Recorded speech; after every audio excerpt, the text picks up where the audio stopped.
Balhin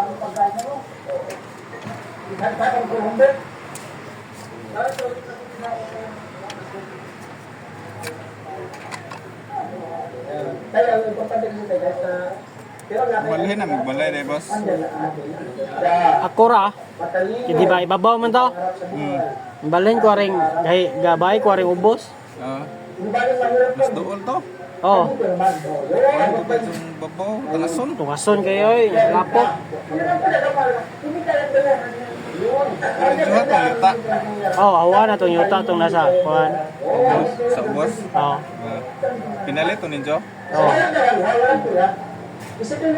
Pinalit do taon-taon na po ito napalit po mga 2012. Brato pa ito pagkapalitan o? Oh, barato po ito eh. 1.5 pray square meter ito pagpalit mo. Karoon kay mahal na kay gyuta. Ay, perte. Palit ko gyuta na kalsita nga 8,500 ang square meter. First lot. Kuan. Kuan na nga yuta kanang lagi kuan na ba subdivide na. Ah, subdivide na. Titulo. Ah, okay kayo. Mahal na kayo eh. Mahala, samot na kay. Doon ka ng 8,500. Samot na kay naning sentro. Pilit adapit ra barangay hall sa Kugon. Samot. Mahal lang kayo. Sa 887 square meter ang nabayad ko 600,000. Grabe. Grabeha no.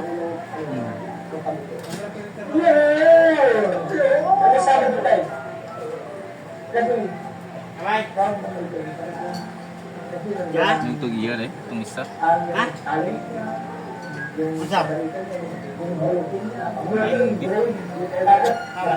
Ano to? Nabirit mo itong landi. Kubirhe to? Akong gi-rescue dito. Mahang ko landi. Amigo.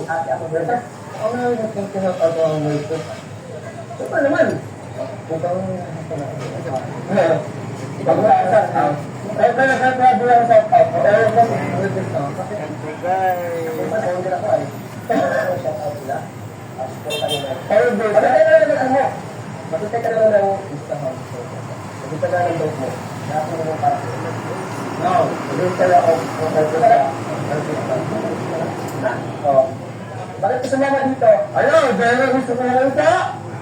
Si Ate, Ana Bea, ang taong nanalo sa libong-libong dahil sa